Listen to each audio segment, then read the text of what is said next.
Hello, friends. We are talking about a story that kind of haunts me, and I don't know why, and I'd like people to talk to me about why that is. So, how about you come out? You got 5 minutes. 5 minutes to grab your Bibles, if you are grabbing Bibles, or you could just meet me on the channel, okay? Meet me on the channel in 5 minutes, and we're going to talk about 2 Samuel chapter 20. See you soon.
This is what is meant when someone is called a cracker. Yoav, how is your Passover going?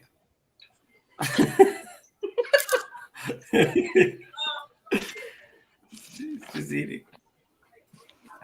You made it, Doug. You made it. Are you just gonna eat that whole thing? The one thing I have to say about matzah, I also like matzah, but it is dry. Your mouth is just gonna be dust by the time you're done. What kind is that? Just plain with salt, or do you do the ones with egg? I like the ones with egg. This is the super kosher one. So it's got nothing then. This is the Chabad kosher ones. Yeah. So they have nothing, absolutely nothing. Does it even have salt? I know some of them don't even do salt. I'll be surprised. Yeah. Well, greetings to everyone, even those who aren't in the land of Israel celebrating the Feast of Passover. Maybe next year, okay? Next year in Jerusalem, Yoav. Next year.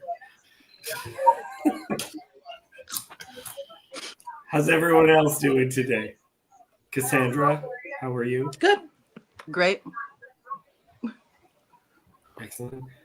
Matt, yourself? It's a great day.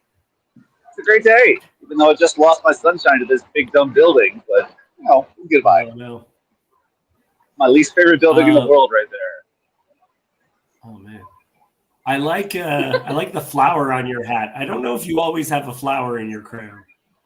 It's always changing. All right, well, yeah. I try to let these things last for as long as I can. Yeah. Hard to kind of get the detail, but it's pretty proud of that rose design. It took me a while to kind of boil it down to the point where it's like doable and not like a 10-minute ordeal. Pretty proud. Yeah. Yoav is so silly. He's so sometimes you out silly even Yon God. Yeah. He's like, I'm proud of competition. I saw you deploy that on a live stream last weekend, Yoav, and you inspire me. Okay. That was incredible. I'm looking forward to some sassy glasses and feather boas in the future from you too, Matt. Madness. Okay, we are going into a story today, which I'm really glad that we're going into because it haunts me, and I'll get into part of what haunts me about it. But it is a strange story. People have randomly called me to ask me my opinion on this chapter, and it never makes it into a children's Bible. We'll say that. Does anyone know who this is? Good evening to you, but I don't know who that is. They got to be at least on the other side of the Atlantic, because it's only afternoon where I am, and I'm on the East Coast. I don't recognize the name. Okay. They have a ranch, I guess. So, it's more important to me. Yeah. Okay. Cassandra, would you be so good as to read about the rebellion of Sheba? Now, there happened to be a worthless man whose name was Sheba, the son of Bichri, a Benjaminite. And he blew the trumpet and said, "We have no portion in David, and we have no inheritance in the son of Jesse. Every man to his tents, O Israel." So all the men of Israel withdrew from David and followed Sheba, the son of Bichri. But the men of Judah followed their king steadfastly from the Jordan to Jerusalem. And David came. Great. We'll do that. Yeah, we'll just do this little portion here. Bum, bum, bum.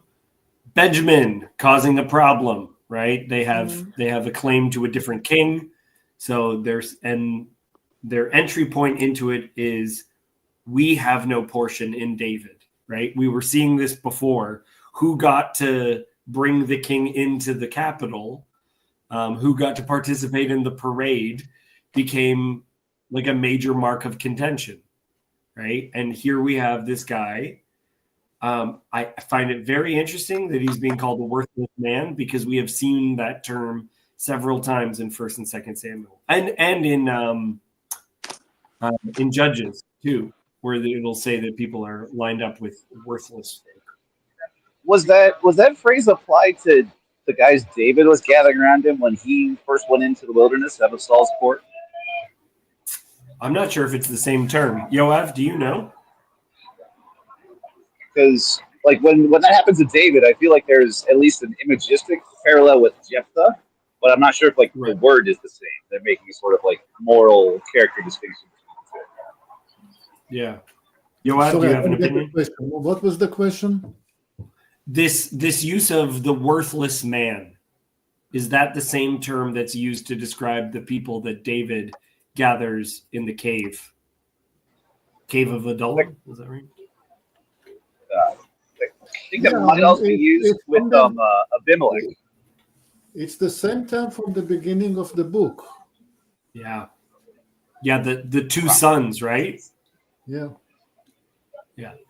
So Eli has two sons and they are worthless men.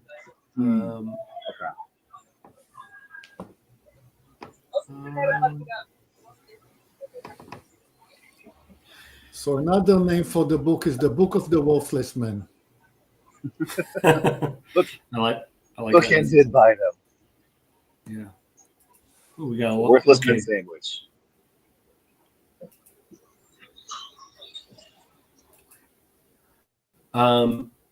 So within that as well, that's very interesting. I find it always interesting when the text wants you, like one of my beliefs is that the text gives you a way of interpreting it.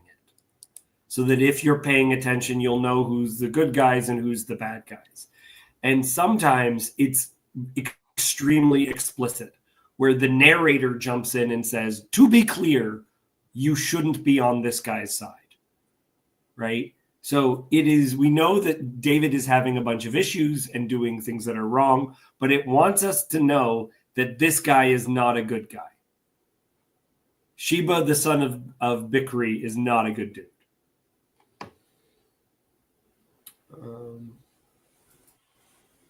And again, distinguishing Jesse from Israel. We've talked about that before. And then did something similar happen to Solomon during his rule? The same phrase, we have no portion to your tents. Yeah, I believe it. I believe it's his son. I believe it's the son of Solomon, Rehoboam. That is exactly as you said, the same language. Yeah, it's like a let's get out of here. Right. So I don't know. It's interesting. So there's not a king that you can unite everyone because they want someone that is from their tribe? Or do they just not feel taken care of by David? Yeah. Or even recognized. That might be a way of saying it, because it kind of makes sense that David would be escorted by his own extended family in the chapter before, right? Like, but the other people are saying, well, you're not even our king. You're just Judah's king, right? And unity is not a thing you can achieve once and for all. That's something you're perpetually building and constantly maintaining. That way the story of David is he's the builder but not the maintainer, the way that his son didn't do a great job of maintaining either, but he had the gifts to pull it off if Solomon wanted to. I think about that too, though, like where the children are still, like, there's still people from Saul's generation that are alive, right? Even though it's like so much time has passed, there's people that still remember being united by Benjamin, right? They still would remember that portion of the story, like within their own lifespan. And as David is falling apart, right? Well, we never even liked him, right? And all throughout, we have people who are still upset with him because of what happened with Saul.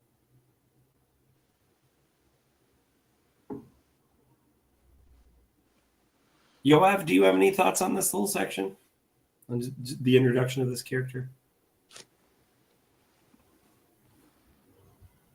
What I found sort of peculiar is that he doesn't call for rebellion. He just say, disperse, there's nothing to see here. So they just go home. That's not how you do a revolution. Just secession? I think it's an anti-monarchical movement. Interesting. Yeah, I like that.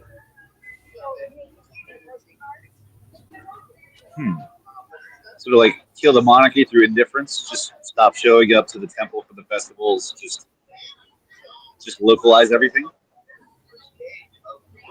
Yep. Yeah, that definitely is going to become exactly what happens as time goes on too, as the kingdom splits and they go, you know what? We're gonna set up our own little shrine. We don't need Jerusalem. Even within Judea, just this month I visited the old city of Arad in the south of Judea, and there was a functioning temple there.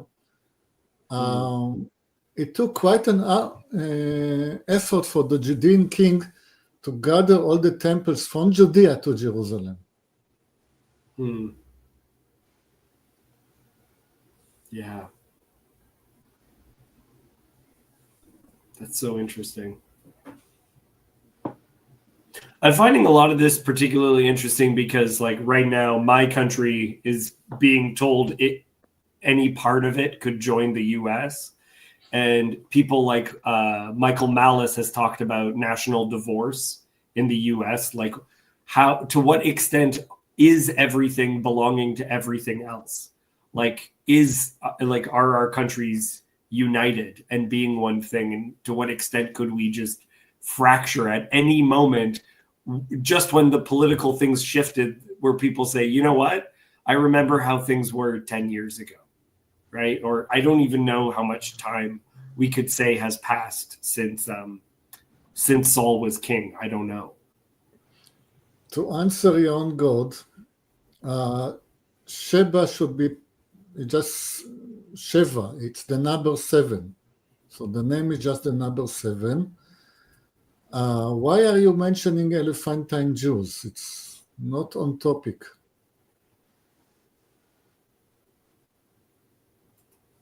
Well, it seems like you are educating him. So that's good. Anything else before we continue on?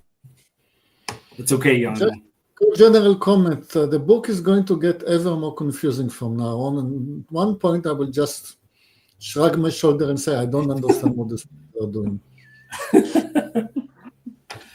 Yeah. Well, like after this, we just hit like a time bump where it's just everything is not necessarily in order anymore.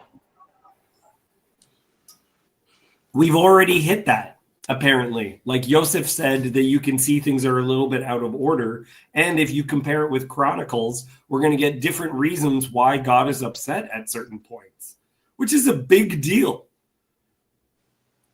Why does David do, it's the next chapter, why does David do a census? Is it the Lord or is it Satan that tempts him to do it? It's a pretty big difference. Anyway, okay. We'll continue on with the chapter that we're in, but thank you, Yoav, for previewing the issues that we're about to be facing. Go ahead, Cassandra. And David came to his house at Jerusalem, and the king took the 10 concubines whom he had left to care for the house and put them in a house under guard and provided for them, but did not go into them. So they were shut up until the day of their death, living as if in widowhood. What? Okay, wait. What? We talked about this before, about the sleeping with the concubines being related to establishing his kingship through virility. But then why doesn't he sleep with them again? Is it just, it seems like they've been tainted? So he can't. I don't know why it's. Yes. Yeah. Oh, yeah. That's a good point. This is. I don't know. Maybe it just feels extra gross. I don't know if there's another reason besides that. Besides, it's like, since he did take them as property, you wouldn't want them anymore. Yeah. Well, and the first thought that entered my mind is if he does it right away, then the kids, if children are born, people could claim that those are heirs to Absalom. So keeping from those children, like from someone who is a former bride, like a way of saying it is bride. I know that's not the proper term. A former bride of Absalom having a child, that child could be considered rebellious from the word go. That's what I'm kind of thinking. Like with all these claims to the throne, one of the ways that you nip that in the bud is no one who has connections to any renegades gets to have children. All right. Well, could that have been done for the other way? I mean, one of them could have been pregnant before everything happened. Yeah, it's a good point. But I don't know if that would have called anything into question for Absalom if one of them did have a child. Yeah. We do have a verse that says that he dies without having any descendants, which we found very strange because it also says he's got a couple of descendants somewhere else, including a daughter named after his sister. Is that why he's saying like he has descendants, but not like a house or a dynasty? Yeah, that might be what it's referring to. This is also, Don, this is very confusing because David likes attached women. Multiple of David's brides are people who are someone's ex-wife, right? Well, not ex-wife, former wife, we should say. Well, it might be the direction, right? Because he took someone else's wife, but in this case, they were taken from him, so right, he didn't want them back. Yeah. It's also very interesting because we get the same idea when Michelle is returned to him. She's been kind of tainted too. And though we don't get a sense that he never slept with her, it could be hinted at the fact that she never had a child until the day of her death. Which Joseph said there's an interpretation that she actually dies in childbirth until the day of her death, right? Like that's how she dies. Which would also be a connection to the beginning of the book, but it's uncertain. It's uncertain. Mm-hmm. There is, man, yeah. I'm thinking about the ick and all like the dating podcasts and stuff that talk about like when you know a girl's history, whether or not you're interested in her anymore. Yeah. Yeah. I mean, I still think the biggest X factor was that Absalom was his son. Yes. So yes. That's the gross part.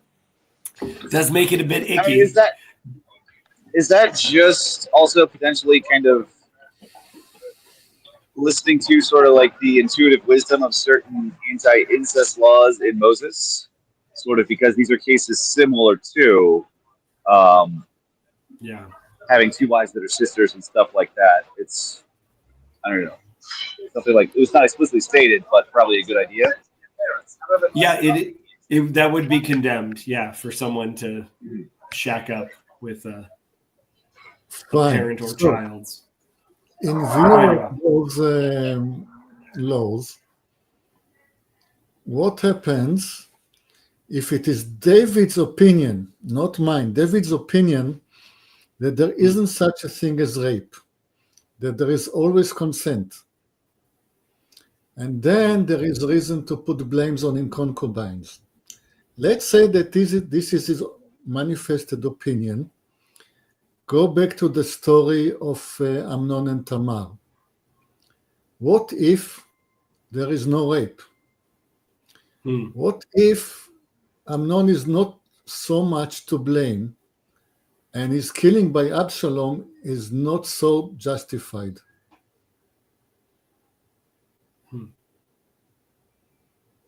Sartori is saying David's attitudes towards women seem markedly different after his repentance following Bathsheba. But I get what you mean, Yoav, where there's it may not even be it's just a belief that sex does something. Whether or not you consented, it does something to you. It like it's difficult to say to what extent people. I can't remember which sexually transmitted diseases are part of the new world and which are part of the old world, but you'd still get a sense that sex is not harmless. It does something to you. Your version is benign because it doesn't have implications on the other parts of the story. Mine is more explosive. Yeah, that's good. You like being explosive. It's your favorite. I'm trying to make sense because David could have waited for 2 years and then returned to his concubines.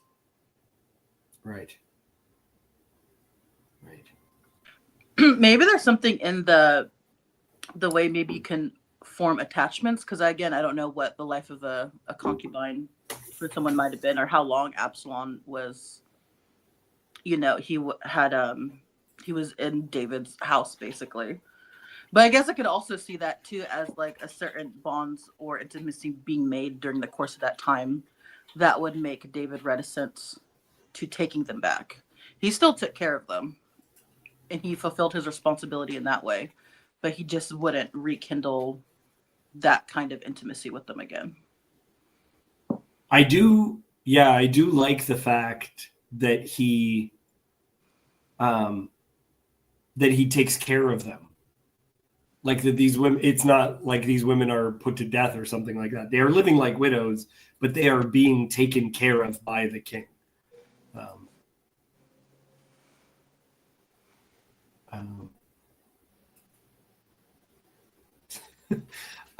One of the things that kind of crossed my mind as we were talking about this is the idea that there would be restriction, like the image of if you sleep with an extended family member, the image given is that you uncover their nakedness by doing that. And so if David slept with one of Absalom's women, that would be considered an uncovering of his own nakedness, I think. If I'm thinking of the language in the Torah correctly. So it might be a restriction that you can't do that anymore. Actually, interestingly enough, Muhammad has an adopted son. The Prophet Muhammad has an adopted son, and the law is changed so that he's allowed to take the son's wife. A law is like changed so that he can do that.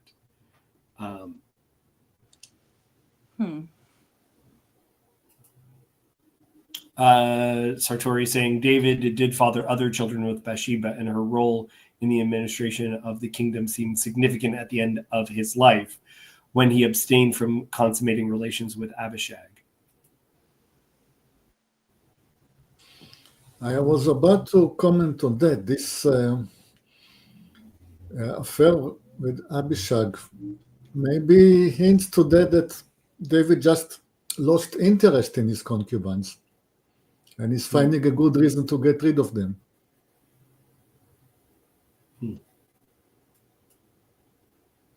Okay. It's an interesting idea. Okay, let's continue on so that we see where it's going as well. Because this is actually not the part that confuses me or haunts me. I'm not haunted by that. I'm haunted by what we're getting to. So go ahead, Cassandra. Then the king said to Amasa, "Call the men of Judah together to me within 3 days, and be here yourself." So Amasa went to summon Judah, but he delayed beyond the set time that had been appointed him. And David said to Abishai, "Now Sheba the son of Bichri will do us more harm than Absalom. Take your lord's servants and pursue him, lest he get himself to fortified cities and escape from us." And there went out after him Joab's men, and the Kerethites and the Pelethites and all the mighty men. They went out from Jerusalem to pursue Sheba the son of Bichri. When they Okay, were at pause.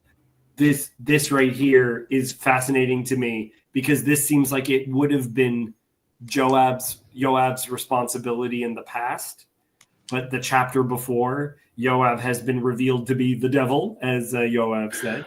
Hasatan, you're a Satan to me. You are an enemy, an adversary.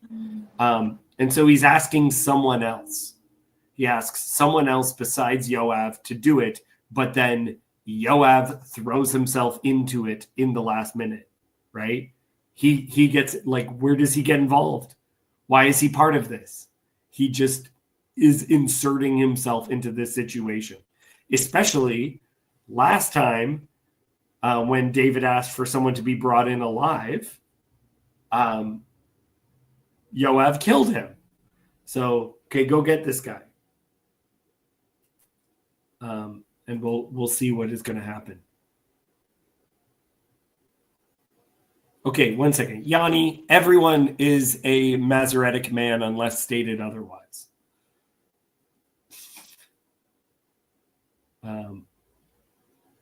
Okay, go ahead, Cassandra. Where were we? 8? Okay, yeah. When they were at the great stone that is in Gibeon, Amasa came to meet them. Now Yoav was wearing a soldier's garment, and over it was a belt with a sword in its sheath fastened on his thigh. And as he went forward, it fell out. And Yoav said to Amasa, "Is it well with you, my brother?" And Yoav took Amasa by the beard with his right hand to kiss him, but Amasa did not observe the sword that was in Yoav's hand. So Yoav struck him with it in the stomach and spilled his entrails to the ground without striking a second blow, and he died. I like the way you said that in passing. And he died. That is, yeah. That is what happens. Oh, made Yanni upset by bad mouthing the Septuagint. So sword comes out and goes to give him a kiss. There's a couple of places where someone is kissed and the rabbis are like, no, we think he bit him. So when Jacob and Esau meet and it says that Esau kisses Jacob, some rabbis were like, no, we actually think he gives him a bite, which is very strange in my opinion. But this image of like going up to him, grabbing the beard, and he slices the guy open. But it's worse, Cassandra, than this section states, because he doesn't die right away. He is going to die, but he just has his intestines on the ground. Not dead yet. Yeah. Yeah. Yeah, I was going to see there's a few places it seems like where it's like this, like it's the knife, concealed knife is used or something, and then like a kiss or something like that is used to get close. Mm-hmm. Yeah. I can't remember now. In Judges, I think something similar than that happened. I don't know if you went to kiss him though, or just to say something to him. Oh, good catch, Matt. And the entrails spilling out. That is what happens with Judas as well.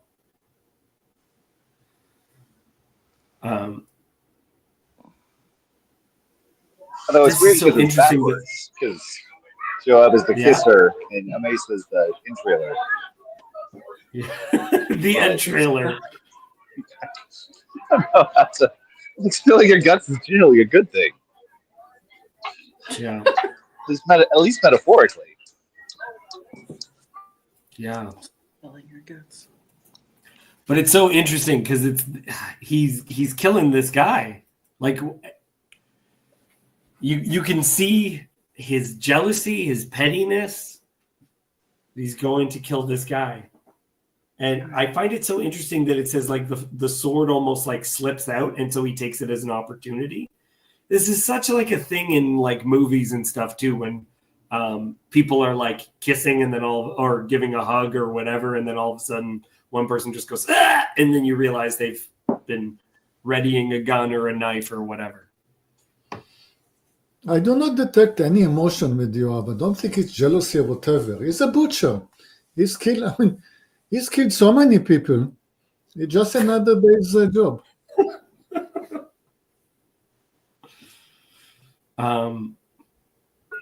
Is this an accident, or does he have like a trick belt or something like that? I guess it's kind of how you read it. You don't see like he has this, because it makes a point of like how he arranged his belt and whatnot. Almost like he intended for this to kind of like slide out like the handgun and taxi driver. Yeah.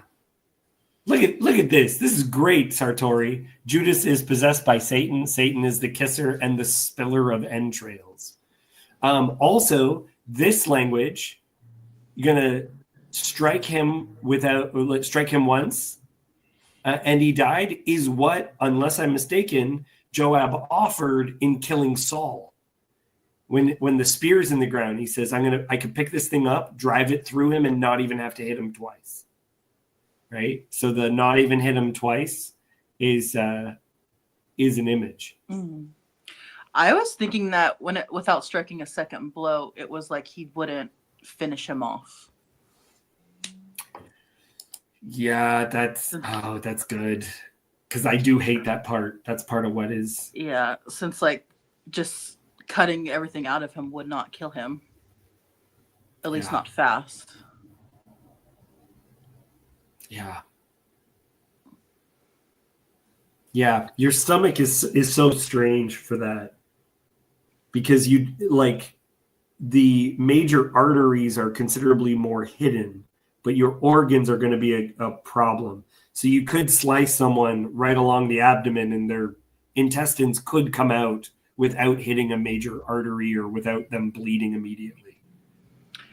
It made me think of that scene from the first Jurassic Park where he's like mad at that kid and he's telling him about how the velociraptors will kill you. One slice across the belly, spilling your entrails, right. And you are alive when they start to eat you. Like that whole scene. It made me think it's like it feels kind of jarring in that similar way. Yeah. Yeah, something Can extra you just brutal. Remember that I'm eating now? Not meat, though. Oh, though I suppose it stands in for the lamb. It could stand in for the lamb. Same solution to every problem. Yeah. This is exactly what Yoav, you were saying. So what do you guys want? Have you tried killing him? We could kill him. But this guy, this person who's supposed to be summoning Judah, being killed this way, it's not very much not nice. I guess I wonder. It doesn't say what Amasa was doing either. Because why didn't he do it within the 3 days? Because Yoav would. He would have had it all done. It would have been done like that. Right, which is part of even why he's being asked. You got to do it now, because if he gets to somewhere safe, then we're never gonna catch him. Yeah. Call the men of Judah together to me within 3 days, and be here yourself. So Amasa went to summon Judah, but he delayed beyond the set time that had been appointed to him.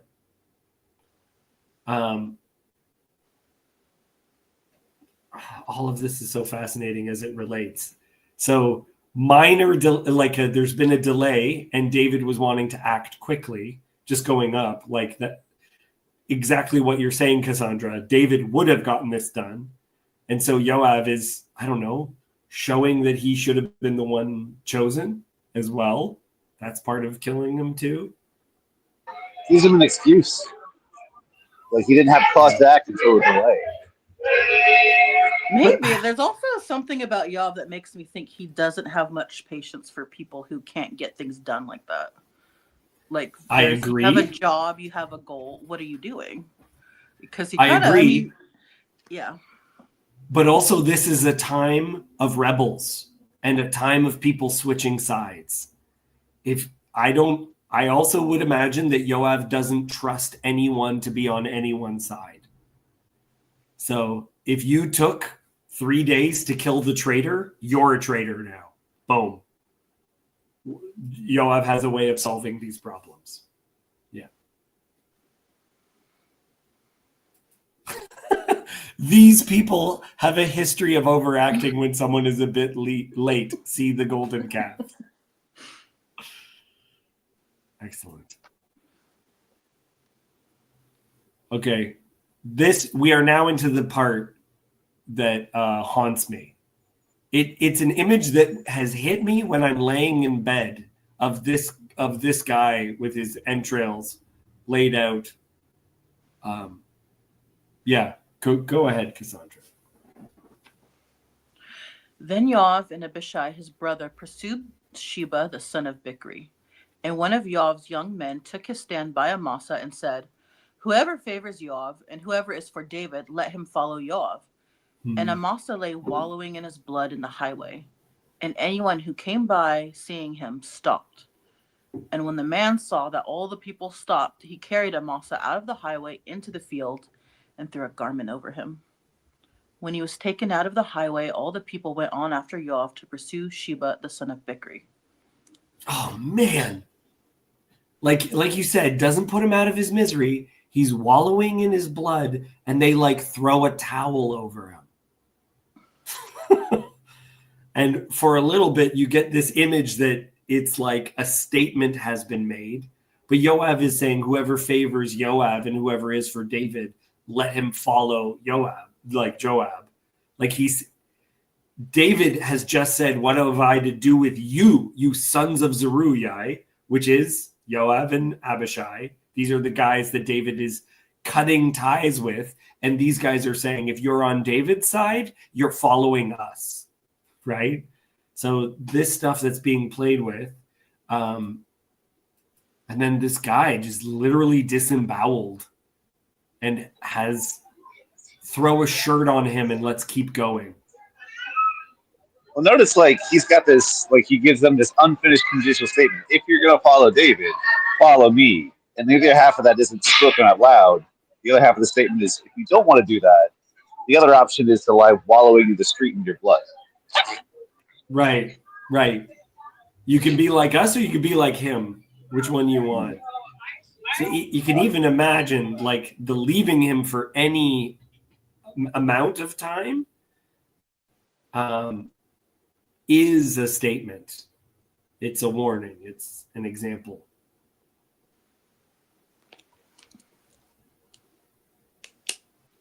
It sounds a bit like Saul too.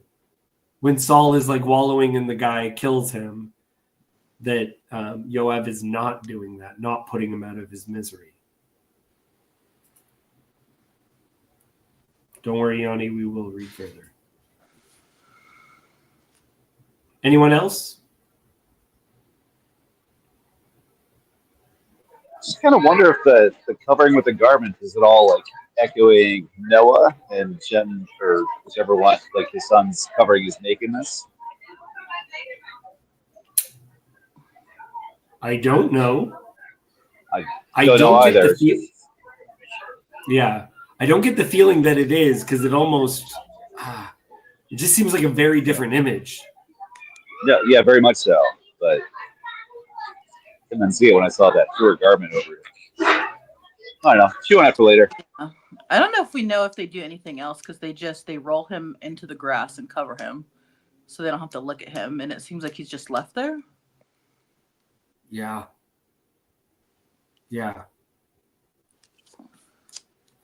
Unburied, left in the open country, covered with a sheet or a cloak or something like that.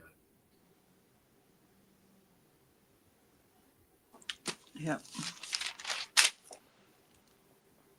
Okay, let's continue on. It'll continue to haunt me. I have no resolution. In the movie, Jan God is saying, in the movie Spartacus, the gladiators were educated about where to cut and how long it takes someone to die, given where where they were injured. Getting gutted gives you lots of time to think about things. I'm sure it does. The gladiators were a lot more like professional wrestlers, Sartori? And they actually would not be, they wouldn't have six packs because You're they talking were. to the wrong Sartori. No, there's at least one Sartori here, not the Yangon one. Oh, that's right. Well, he'll like the technicality. This is the very highbrow, educated Sartori. They were roly-poly so that they could be publicly cut and bleed. That was like one of the intentions. Okay, Cassandra, let's keep reading. And Sheba passed through all the tribes of Israel to Abel of Beth-Maachah, and all the Bichrites assembled and followed him in. And all the men who were with Yoav came and besieged him in Abel of Beth-Maachah. They cast up a mound against the city, and it stood against the rampart, and they were battering the wall to throw it down. Then a wise woman called from the city, "Listen, listen, tell Yoav, come here that I may speak to you." And he came near her, and the woman said, "Are you Yoav?" He answered, "I am." Then she said to him, "Listen to the words of your servant." And he answered, "I am listening." Then she said, "They used to say in former times, 'Let them but ask counsel at Abel,' and so they settled a matter. I am one of those who are peaceable and faithful in Israel. You seek to destroy a city that is a mother in Israel. Why will you swallow up the heritage of the Lord?" Yoav answered, "Far be it from me, far be it that I should swallow up or destroy. That is not true. But a man of the hill country of Ephraim called Sheba, the son of Bichri, has lifted up his hand against the king David. Give up him alone, and I will withdraw from the city." And the woman said to Yoav, "Behold, his head shall be thrown to you over the wall." Then the Okay, woman pause. Dawn is getting it right. Here comes another unnamed regular woman to save the day. I am getting all kinds of flashbacks to Judges and to Yael, to Jael, who even the inviting Yoav over, Yael, Jael calls to Sisera to turn aside, "Come here, you'll be safe here," kind of a thing. So the woman who is saying, "I'm going to be in charge of this and I'm going to take care of business," we shall say. And again, in that one, it's an attacking of the head. And this is also an attacking of the head. Other thoughts? This lady knows what time it is and knows it's the time to prove loyalties. Yeah. Yeah.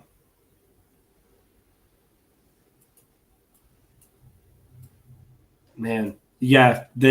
Look, we know where this is all ending. Let's stop before it gets like super brutal. We'll be on your side. But I also think it's interesting that she calls to Yoav because she is recognizing that Yoav is the leader of that side. And then I was thinking they did what, although I'm not sure where this is, because I think that guy they're looking for, Sheba, he is a Benjaminite, right? Yes. And so that made me think also in Judges when they were looking for the men who raped that guy's concubine until she was dead. Because they asked Benjamin, "Give us those men," and they didn't. And then that's where they went to war with Benjamin and almost wiped them out. That is brilliant. That is really, really good, Cassandra, of a lining up of, that there was a mini Benjaminite genocide, right? Where they were almost completely wiped out. And it all stems from the not willing to give up the ones who are responsible. Shaking like a bean on a tree. I don't know about beans on trees. And that the genocide is also, at the very least, like, isn't it within like living memory of Saul? So you just got brutality on brutality on brutality on this small subsection of the life. Right. Yeah, I'm not sure how many generations passed, but you definitely get the idea that Saul recognizes what happened to Benjamin because he says, I'm from the least of the tribes of Israel. Yeah. Well, And also, that's almost like by choosing Saul, that's a restoration of Benjamin. Like they're fully part of us now, I guess. Yeah, that's good. Very good.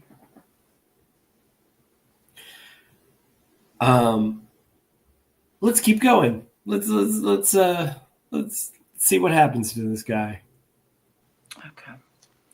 Then the woman went to all the people in her wisdom, and they cut off the head of Sheba, the son of Bichri, and threw it out to Yoav. So he blew the trumpet, and they dispersed from the city, every man to his home. And Yoav returned to Jerusalem to the king. This is so interesting to me.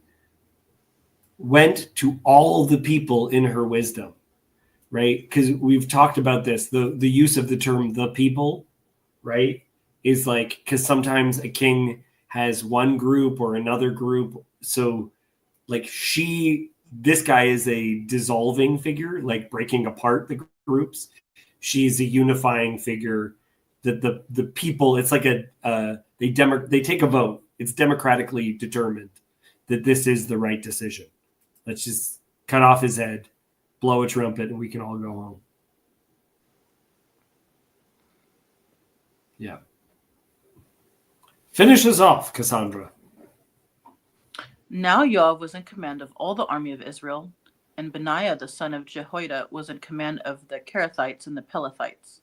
And Adoram was in charge of the forced labor, and Jehoshaphat the son of Ahilud was the recorder, and Shiva was the secretary, and Zadok and Abiathar were priests, and Ira the Jairite was also David's priest. Excellent.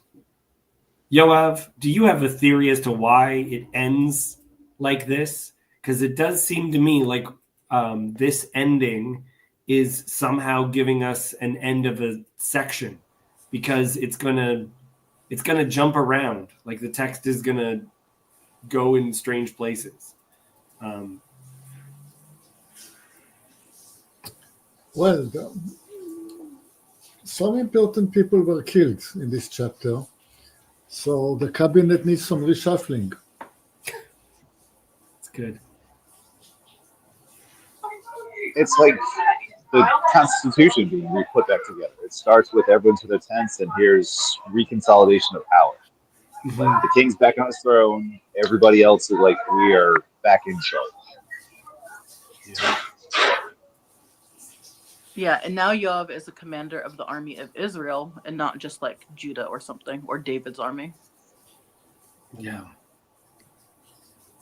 This book ends multiple times, and like, okay, look at how this is how the next story begins. Now there was a famine in the days of David for 3 years, year after year. This beginning seems so episodic. Like it feels like it's a separate thing. Okay. Yosef, Shalom, happy Passover or happy days of unleavened bread to you. I don't know if you've seen Yoav eating. It was full-sized at the beginning. I have indeed. Do you have any thoughts on the ending of 20 that is now bringing us into, like, it feels like it's becoming episodic? Like we go. Yeah. I mean, I have lots of thoughts on 20. I have been watching, but I was behind, so I was double timing it. So there's this interesting pattern that someone pointed out in the book that Yoav acts as a counterfoil to David, and when Yoav is good, David is being bad, and when Yoav is being bad, David is sort of good, and they sort of have some very parallel life events. So here, for instance, the language in the woman of Eva B'Ma'acha is very, very similar to the language of the wise woman of Tekoa, who challenged David in that case to save a life as opposed to take a life. But and that was back in chapter 8.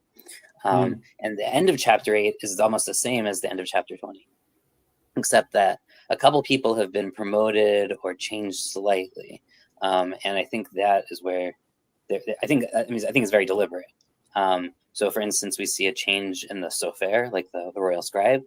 We have Eviatar is the priest here, as opposed to Avimelech, son of Eviatar, who had been, or Achimelech, who had been the priest there in 8, which is kind of interesting. So the son kind of went off in one of the rebellions, it seems, and the father became the priest again. But we also get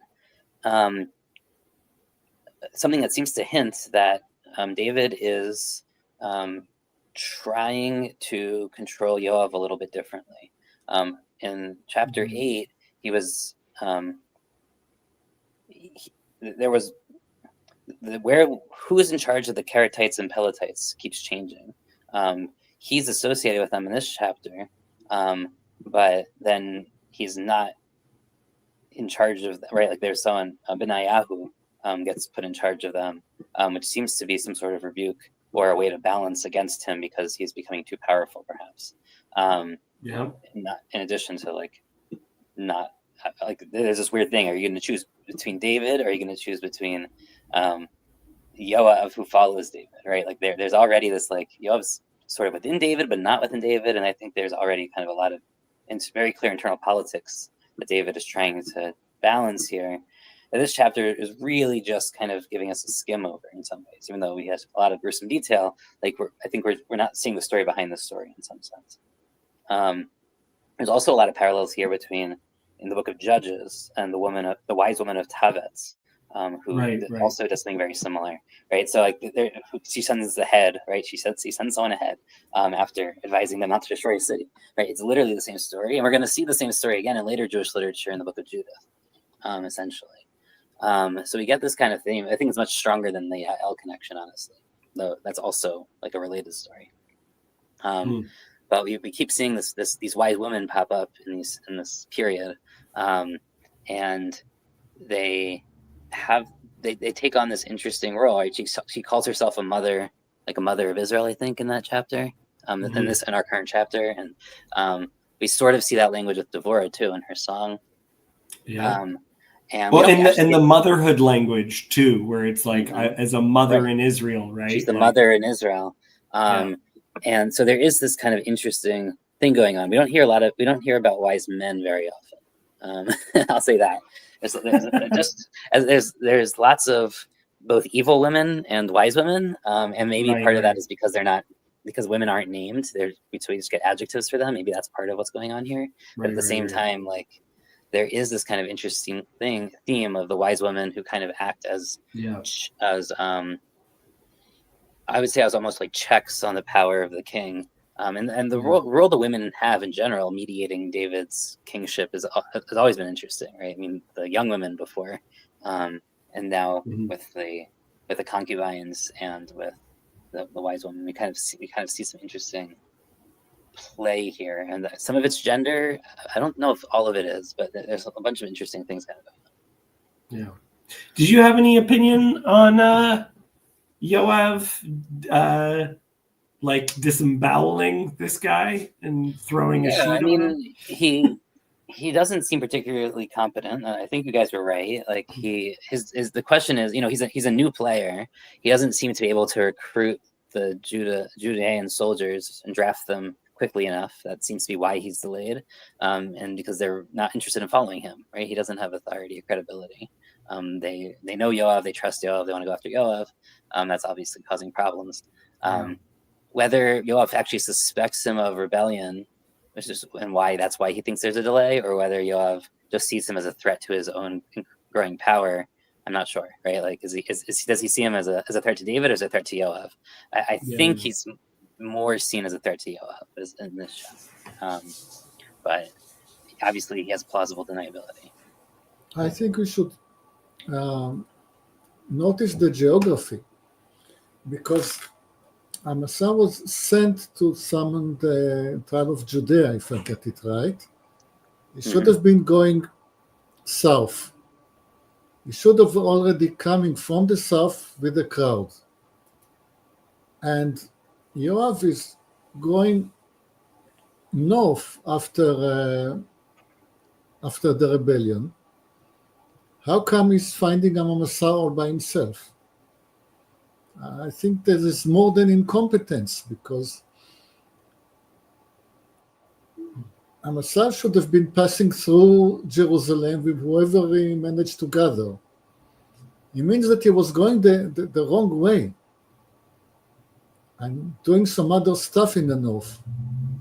Perhaps you do have also this weird thing where they're at the rocks of Givon when this all kind of happens, and that is Givon was the same place where Yoav stabbed what's his face in revenge for his brother's death, when he stabbed Abner, yeah. Like this is the same location, just this is in the field as opposed to in the city gate. But it does seem, and in fact later when David mentions these incidents, he's going to specifically combine them. Like in his memory, Yoav killing Avner and Yoav killing Sheva are combined. Like he talks about them in one sentence. So that they have a lot of internal parallelisms that don't seem incidental. I am autistically curious about the big rock of Givon, because I do not know of a big rock in Givon. I had a note on it somewhere. Hold on.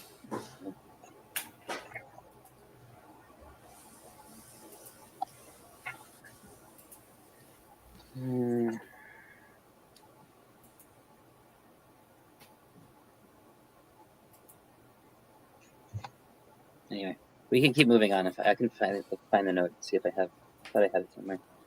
The image that I had found has the rock in the background. Oh, here. Evan Gedolah, so a big rock. This is used a handful of times in Tanakh, and it usually specifically means a bama. So it's not necessarily a naturally occurring rock, but it's one specifically set up for either worship of pagan gods, like a standing stone, or for or an altar for God that's outside. Okay, so it's a construction. It's not a rock. Mm-hmm. That's interesting. Do you have an opinion, Yosef, about the ending of this chapter as well, where we kind of get this roster just kind of given to us, and then it's gonna cut episodically to the next story regarding David making a census? Like it's a bizarre ending. I mean, it's so yeah. I mean, there's an entire structure to the end of the book of Samuel, like an internal structure that they have to get into for all this stuff. But isn't that's in 4 chapters, isn't it? I'm confused. Isn't that 24? Wait, what am I? Isn't 21 is going to be the give? Okay, well I guess it's attached to the whole story of the Gibeonites, so I guess it's all attached, huh? Well, it does. Now I feel that we are, after this story, we are in the ending of the book. Like this is, and it's a bunch of, feels like episodic stories kind of mushed together. Yeah, I hear that. But I don't think it's. I don't necessarily. I feel like there. I know an argument. There's a whole structure to it, even though it feels like it's mushed together. Like if you actually follow thematically and look. Oh, that's right. There is something that actually comes out of it. It's not random. So here, we get this story about him and the Gibeonites, which is very closely attached to chapter 24's census, but it's actually not the census. But it's like no, you're right. You're right. I had it wrong because I was thinking. But they're attached, right? Because it's a chiastic structure. So the beginning of 21 is attached to 24. The second half of 21 is attached to the second half of 23, and kind of the middle section is the Song of David in 22 and the beginning of 23. Yeah. So there is something going on here. It's been a long time since I studied the structure at the end of the book of Samuel too, though. I'd have to get into that. I can't remember. I think one of the things he's offered as a consequence to the census is a famine, but I can't remember. Correct. Yeah. It does seem to reference this as like one of the. He's like already been through this famine, so he knows what it's like. He's already been through 7 years of war and 3 years of famine. Right. It references to the things he's already been through, which is kind of what points to you should pick the third option. Like there's a lot of when he's given 3 options, the third option's given a lot of weight because in many ways in the text. Like pick the plague. The plague is the fitting thing for a census. You know that from the book of Exodus. You know that from you've already experienced these other 2 things. There's lots of like hints to do this. That one I would, especially when we get to 24, I'm so confused. I would love for you to show up, Joseph, because I'm like, what is this?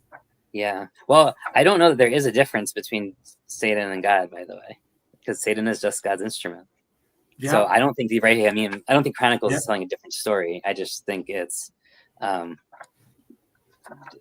just naming parts a little differently in some sense. But what is highlighted? Certainly you're highlighting something slightly different. The biggest difference is whether the decision is internal or external, almost, I think, between Chronicles. We'll get there in 24, but there's a concentration in one of the texts on what he decides in his heart versus like kind of an externally motivated reason. I think that's the bigger difference in some ways than the Satan God one, which I think is just kind of a red herring.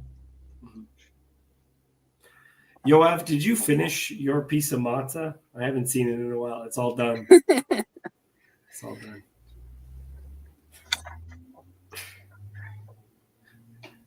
You're taking out another one.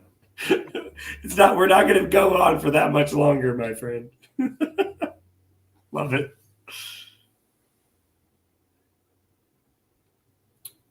Is there anything else that anyone wants to bring up from the text that we've covered today? Yeah. I don't know that you guys talked about it, but I think there was a lot of connections between the previous chapter and this one, right? Like not just like a parade, but like you have David, like I think the real cause of Sheva's rebellion is what happens with the end of Mephibosheth's story and the splitting of the land and like the loss of respect for the house of Saul, kind of, and that is like just like a subject like any other at this point. And I think is a much more kind of direct, causative, explanation. Well, and that's going to follow into the next chapter too, where the house of Saul, because Saul still has some kids who are alive. What do we do with them? Yep. I really hope that Jason comes on for the next chapter. I know that's Ritzpah is his favorite character, so you should tell him to be here. I would like to refer Yon God to the immortal book I, Claudius and the TV series. Because it's describing the same situation. Is when the country is in transition, in that case from a sort of republic to monarchy. And there are certain people who pursue the idea of a monarchy ideologically, not personally. And I think Yoav is one of those people who thinks monarchy is good and monarchy should be enforced on this unruly crowd at all costs. Mm-hmm. And it's the same thing as what is happening in the book I, Claudius. Is it just monarchy in general? Because he doesn't believe in the monarchy of Saul. Saul didn't fit the monarchy. Monarchy was too big for Saul. Yoav is known to take the initiative and kill people even if David didn't order him to do so. Right. If Yoav didn't believe in monarchy, he would have killed Saul without asking David. Well, the problem is when you ask David if someone should be killed, David says no. It's a big problem. And then they don't end up dead, Yoav.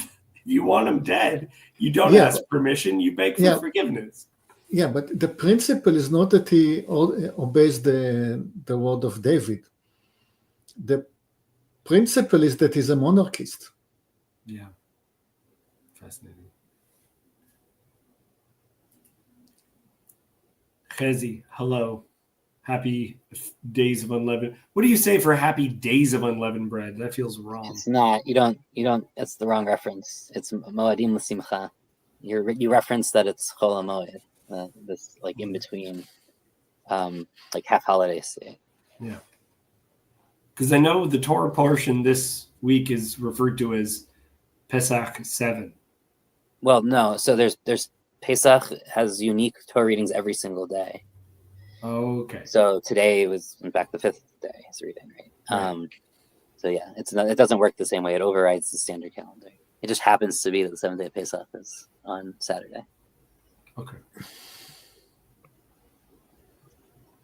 There it is.